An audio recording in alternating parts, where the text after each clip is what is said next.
What if I told you the most groundbreaking show about a single working woman almost starred a divorcee, but network executives were too terrified of divorce? What if Mary Tyler Moore was forced to change her entire character because CBS thought divorced women were threatening? What if the actor who played Ted Baxter was so hated by the cast they refused to speak to him for 7 years? What if Chuckles the Clown's funeral became the greatest sitcom episode ever made, but the network tried to ban it? What if I told you Mary was supposed to sleep with men on screen but censors killed it? What if the final episode made an entire nation cry and nobody expected it? For 7 seasons, the Mary Tyler Moore Show pretended to break barriers while censors destroyed half of what it tried to say. These are 20 facts that prove even revolution gets censored. Before we dive into video, please subscribe to our channel. Fact 1. Mary was supposed to be divorced. The Mary Tyler Moore Show was supposed to feature television's first divorced lead character. Creator James L. Brooks wanted Mary Richards to be a woman recovering from divorce and starting over. This was revolutionary for 1970. CBS executives were terrified. They believed audiences would think Mary was divorced from Rob Petrie, the character Moore played on The Dick Van Dyke Show. Network research claimed viewers hated divorced women. Test audiences said divorced characters were depressing. CBS demanded the divorce be removed. Brooks fought back hard. He argued that divorce was common and television needed to reflect reality. CBS would not budge. The compromise was making Mary a woman who ended a long relationship. The show never explained why she was single at 30. It was deliberately vague. Mary moved to Minneapolis to start fresh after breaking up with a boyfriend. That was it. No divorce, no scandal. The show that was supposed to normalize divorce chickened out before it started. CBS fear of controversy killed the premise. Fact 2. Ted Knight was hated by the entire cast. Ted Knight played Ted Baxter, the idiotic anchorman. Ted Baxter was pompous and stupid and insufferable. Knight played him brilliantly, but Knight himself was insufferable off-screen. The cast could not stand him. Knight was insecure and needy. He constantly demanded more screen time. He complained when other actors got laughs. He rewrote his own lines to make Ted seem smarter. This enraged the writers who wanted Ted to be an idiot. Knight fought with Ed Asner constantly. Asner played Lou Grant and was beloved by everyone. Knight resented Asner's popularity. The two men stopped speaking. For 7 seasons they only interacted when cameras were rolling. Between takes they avoided each other completely. Mary Tyler Moore tried mediating but gave up. The rest of the cast sided with Asner. Knight ate lunch alone. He was excluded from cast gatherings. Knight won 2 Emmy Awards for playing Ted Baxter. His acceptance speeches thanked the writers and producers but never mentioned his co-stars. The hatred was mutual and permanent. When the show ended, Knight and the cast never spoke again. Ted Knight died in 1986. Few of his former co-stars attended the funeral. Fact 3. The Chuckles episode was almost banned. Chuckles Bites the Dust is considered the greatest sitcom episode ever made. Chuckles the Clown is killed by an elephant. The newsroom laughs inappropriately. Mary scolds them. Then at the funeral, Mary breaks into hysterical laughter during the eulogy. The episode is perfect comedy. CBS hated it. Network executives thought laughing at a funeral was offensive and disrespectful. They demanded the episode be shelved. Producer Alan Burns refused. He argued the episode was about grief and how people cope with death through humor. CBS threatened to fire him. Burns threatened to quit. The standoff lasted weeks. Finally, CBS allowed the episode to air but buried it late in the season, hoping nobody would notice. The opposite happened. Chuckles Bites the Dust became the most talked about episode of the year. It won an Emmy. Critics called it genius. Decades later, it is still studied in film schools. The episode CBS tried to kill became the show's most enduring legacy. Fact 4. Mary Tyler Moore was a diabetic hiding it. Mary Tyler Moore was diagnosed with type 1 diabetes in her 20s. She hid the diagnosis from the public for decades. Moore was terrified the disease would end her career. Hollywood believed diabetics were unreliable and fragile. Moore managed her condition privately. She gave herself insulin injections in her dressing room. She monitored her blood sugar between takes. Nobody on set knew for years. Moore finally went public with her diabetes in the 1980s. She became an advocate for diabetes research. She raised millions of dollars for treatment and awareness. Moore admitted hiding the disease was exhausting. She spent years pretending to be healthy while secretly managing a chronic illness. The woman who played the strongest character on television was fighting a battle nobody saw. Mary Tyler Moore died in 2017 from complications related to diabetes.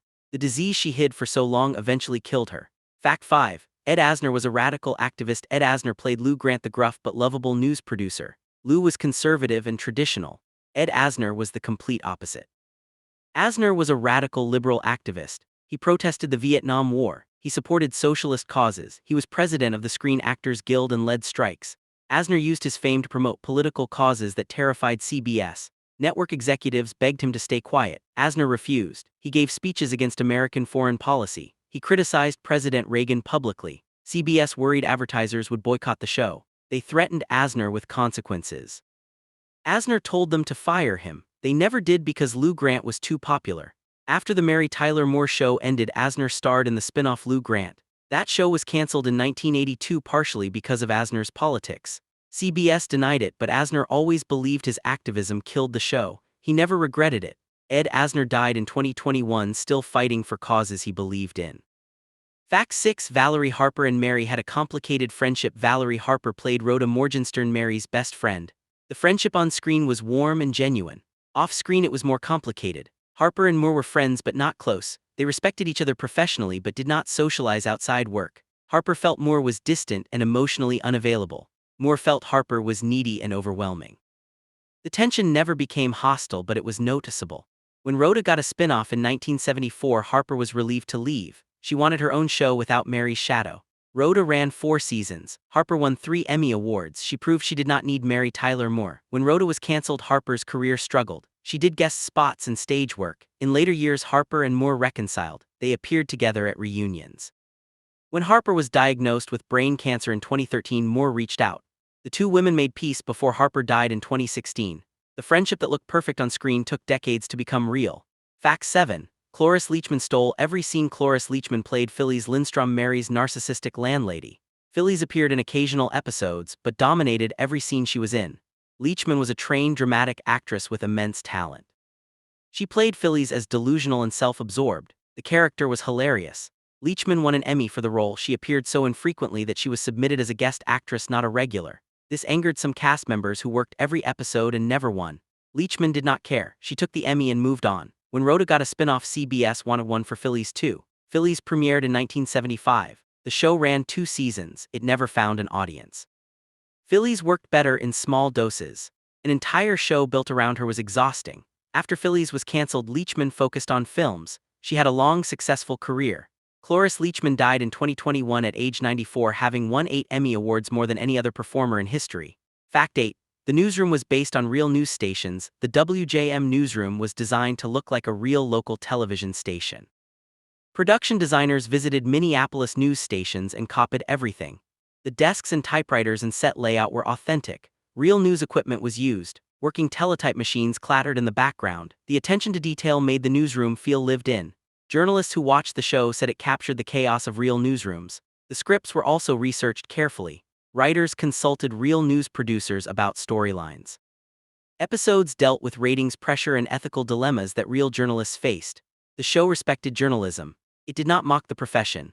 Lou Grant was tough but principled. Mary was competent and professional. Even Ted Baxter, the idiot anchorman, was treated with some dignity. The Mary Tyler Moore Show portrayed journalism more accurately than most news dramas. Fact 9. Gavin MacLeod was bald and wore a toupee. Gavin MacLeod played Murray Slaughter, the sarcastic news writer. MacLeod was completely bald. He wore a toupee for the entire series. The hairpiece was convincing. Most viewers had no idea Murray's hair was fake. MacLeod was insecure about his baldness. He believed being bald limited his acting opportunities. The toupee gave him confidence. After the Mary Tyler Moore Show ended, MacLeod starred in The Love Boat from 1977 to 1987.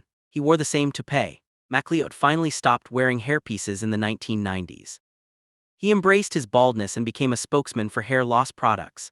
MacLeod admitted the toupee was unnecessary. Nobody cared whether Murray was bald. But Hollywood in the 1970s was obsessed with appearance. MacLeod felt he had no choice. Fact 10. The show tackled equal pay before it was mainstream. One episode dealt with Mary discovering she was paid less than the man who had her job previously. She demands equal pay. Lou initially resists, then admits she is right. The episode aired in 1970. The Equal Rights Amendment had not even passed Congress yet. Discussing pay discrimination on a sitcom was radical. CBS was nervous about the episode. Sponsors worried it would anger male viewers. The episode aired anyway. It generated discussion but not controversy. Women watching felt validated. The show addressed a real problem without preaching. Mary did not give a speech about feminism. She simply asked to be paid fairly.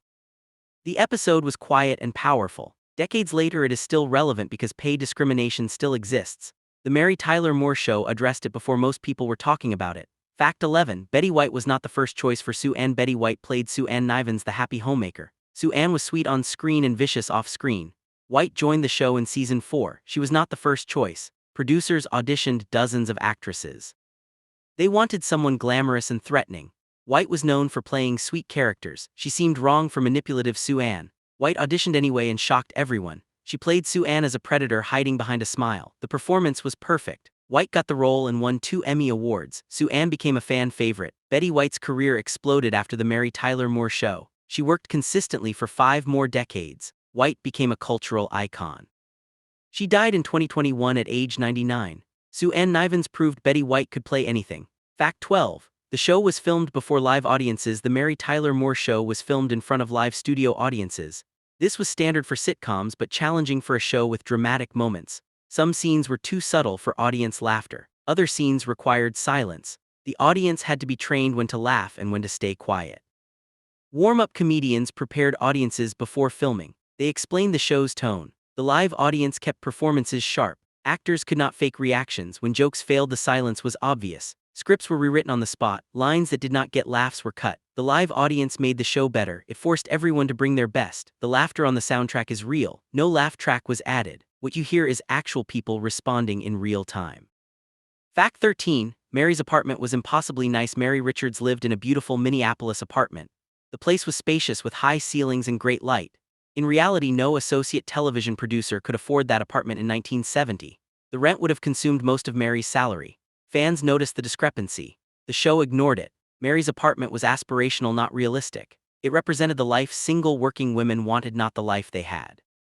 The apartment became iconic. The purple walls and white furniture and M monogram became Mary's signature. Fans wanted to live in that apartment. It represented independence and style. The fact that it was unaffordable did not matter. Television is fantasy. Mary's apartment was the fantasy. Fact 14. The opening credits became legendary. The opening credits showing Mary exploring Minneapolis and throwing her hat in the air became one of the most iconic sequences in television history. The scene was filmed on location in Minneapolis. Mary Tyler Moore walked through downtown as cameras followed. The hat toss was improvised. Director Jay Sandrich told Moore to do something joyful. She tossed her hat and it worked perfectly. The image became symbolic. It represented freedom and optimism. Decades later, a statue of Mary throwing her hat was erected in downtown Minneapolis. Tourists visit it constantly. The opening credits of the Mary Tyler Moore Show are more famous than many entire shows. Fact 15. The final episode made the nation cry. The final episode of the Mary Tyler Moore Show aired March 19, 1977. The newsroom staff learns WJM is being sold. Everyone is fired except Ted Baxter. The absurdity is heartbreaking. The final scene shows the staff in a group hug. They turn off the lights and leave. The episode destroyed audiences emotionally. Over 30 million people watched. Many cried. The finale was not sentimental or manipulative. It was honest. Jobs end, people move on. The family you built at work eventually dissolves. The Mary Tyler Moore Show ended perfectly. It did not overstay. It left at its peak. The final episode is still considered one of the greatest series finales ever made. Fact 16.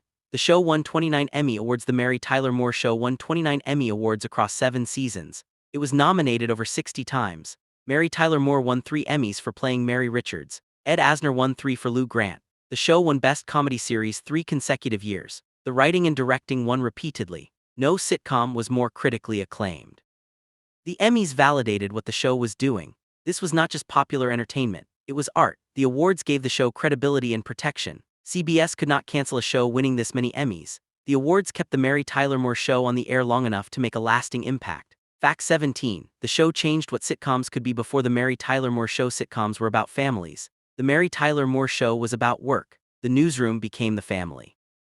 This was revolutionary. The show proved that family sitcoms were not the only model. Workplace comedies became a genre because of this show. Cheers and Taxi and The Office all owe a debt to the Mary Tyler Moore Show. The show also proved sitcoms could be intelligent. The humor was sophisticated. The characters had depth. Viewers did not need to be talked down to. The Mary Tyler Moore Show respected its audience. It changed what television could be.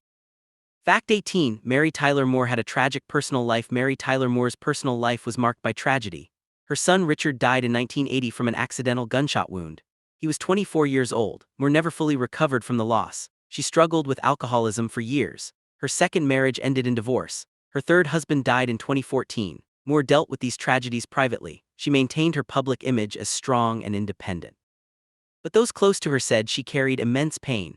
The woman who played the most optimistic character on television lived with constant grief. Mary Tyler Moore died in 2017. She was remembered for her groundbreaking work, but her personal suffering was often forgotten. Fact 19. The show launched multiple careers. The Mary Tyler Moore Show launched or revitalized multiple careers. Ed Asner got the spin-off Lou Grant, which ran 5 seasons. Valerie Harper got Rhoda, which ran 4 seasons.